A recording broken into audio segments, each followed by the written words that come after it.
Assalamualaikum dear students, welcome to my YouTube channel NPS Official. Dear students, hope you are all fine and doing great. तो students आज हम पढ़ेंगे 9th class chemistry का chapter 1 fundamentals of chemistry. Students सबसे पहले हम पढ़ेंगे chemistry की definition. The branch of science which deals with the composition, structure, properties and reactions of matter is called chemistry. तो स्टूडेंट्स हम वाटर की एग्जांपल ले लेते हैं.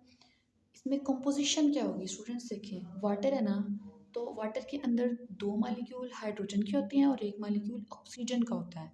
मतलब वाटर इनसे मिल के बना है. उसके बाद है स्ट्रक्चर, साख्त. उसके बाद प्रॉपर्टीज़, वाटर का मेल्टिंग पॉइंट क्या होगा, उसका बॉइलिंग पॉइंट क्या होगा, उसका कलर क्या होगा, उसकी ऑर्डर क्या होगी. उसके बाद students then reactions of matter. अच्छा स्टूडेंट्स देखें, वाटर के दूसरे मालिक्यूल्स के साथ रिएक्शंस, केमिकल्स के साथ रिएक्शंस को हम एक्सप्लेन करते हैं रिएक्शंस के अंदर. अच्छा स्टूडेंट्स, मैटर, मैटर क्या टर्म है. मैटर वो टर्म है anything that has mass and occupy space. हर वो चीज़ जो जगह रखती हो और वज़न घेरती हो, हम उसको मैटर बोलते हैं. आगे स्टूडेंट्स हम स्टार्ट करेंगे ब्रांचेस ऑफ केमिस्ट्री. सबसे पहली ब्रांच है physical chemistry. Students, physical chemistry is a branch of chemistry which deals with the relationship between the composition and physical properties of matter along with changes in them. इसके अंदर हम study करते हैं relationship को composition and physical properties of matter के. उसके बाद students है organic chemistry. Organic chemistry is the study of covalent compounds of carbon and hydrogen. Carbon और हाइड्रोजन को बोलते हैं hydrocarbons and their derivatives. Students, derivative से क्या हो रहा है. स्टूडेंट्स देखिए, हाइड्रोजन और कार्बन को हमने कंबाइनली बोल दिया हाइड्रोकार्बन्स, और डेरिवेटिव्स हम उस चीज़ को बोलते हैं जो चीज़ें इनसे इवॉल्व होती हैं, आगे फर्दर इनसे बनती हैं.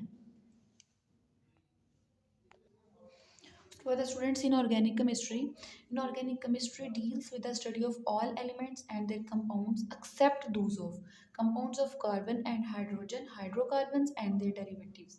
मतलब इनऑर्गेनिक केमिस्ट्री के अंदर सबको स्टडी किया जाता है एक्सेप्ट हाइड्रोकार्बन्स के और उसके डेरिवेटिव्स के. तो स्टूडेंट्स, इसके अंदर डिफरेंस आता होता है, difference between organic and inorganic chemistry. उसके बाद students biochemistry. Biochemistry is a branch of chemistry in which we study the structure, composition, and chemical reactions of substances found in living organisms. Living organisms के अंदर हम study करते हैं structure को, composition को and chemical reaction of substances. चीज़ों के chemical reactions को हम लिविंग ऑर्गेनिजम्स के अंदर स्टडी करते हैं, उस चीज़ को हम बोलते हैं biochemistry. It covers all chemical processes taking place in living organisms such as synthesis and metabolism of biomolecules like carbohydrates, proteins and fats. अच्छा तो स्टूडेंट्स, बायोकेमिस्ट्री के अंदर हम स्टडी करते हैं लिविंग ऑर्गेनिज्म के अंदर बायोमोलिक्यूल्स का बनना, सिंथेसिस मतलब उनका बनना, उनका बनने का प्रोसेस को हम स्टडी करते हैं. बायोमोलिक्यूल्स किनको बोलते हैं, कार्बोहाइड्रेट्स को, प्रोटीन्स को और फैट्स को. उसके बाद examples of applications of biochemistry are in the fields of medicine, food science and agriculture etcetera. Students आगे है industrial chemistry. The branch of chemistry that deals with the manufacturing. Manufacturing का मतलब होता है बनना of chemical compounds on commercial scale is called industrial chemistry.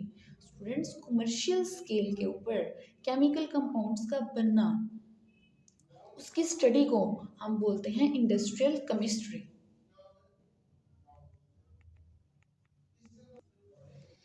such as fertilizers, soap, textiles, agriculture products, paints, paper, etc.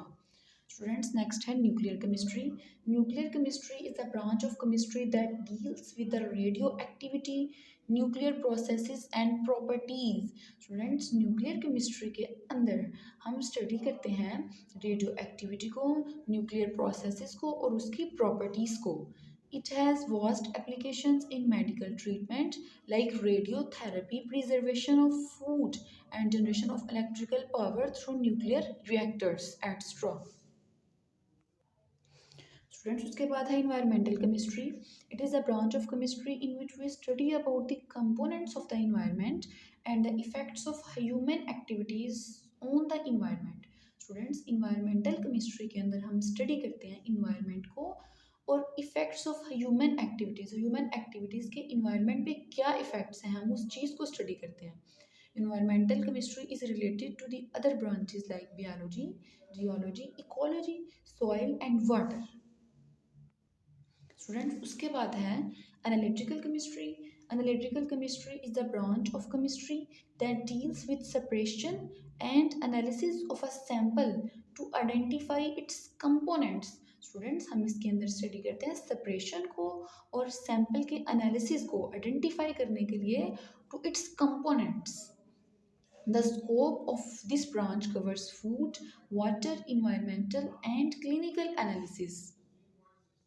तो students आज के लिए इतना ही था. अब नेक्स्ट लेक्चर में मिलेंगे. अल्लाह हाफिज़.